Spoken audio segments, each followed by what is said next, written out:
भरी जटा मन सखी दाना दन खाइले दुनु बेरा दूध जग समय बिताइले भरी जटा मन सखी दाना दन खाइले दुनु बेरा दूध जग समय बिताइले जमानी खट्टा मिठाई चार भई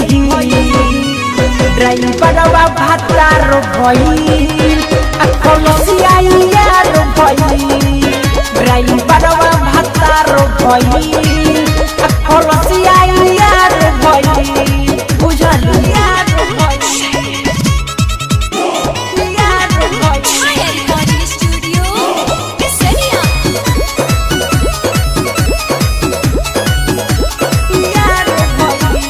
सहीले दूधू गो मरद के लोड हो जाला गरम ट्रांसमीटर के बोर्ड हो हाय हाय सहीले दूधू गो मरद के लोड हो जाला गरम ट्रांसमीटर के बोर्ड हो नहीं एको गो नाइट बेकार गई ड्राइवरवा भातार भई खलसिया यार भई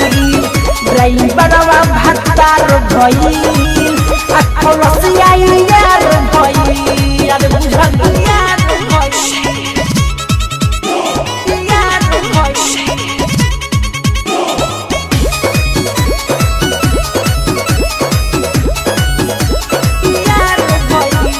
हमरा पर रहे सखी दोनों के नजर कोइला सढीला जम रहे पहले बाज क्या करिए दादा हमरा पर रहे सखी दोनों के नजर कोइला सढीला जम रहे पहले बाज गुड्डू बरजे सचुमन जहार भई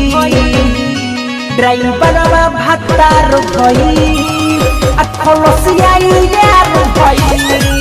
ड्राइवरवा भातार भई खलसिया यार भई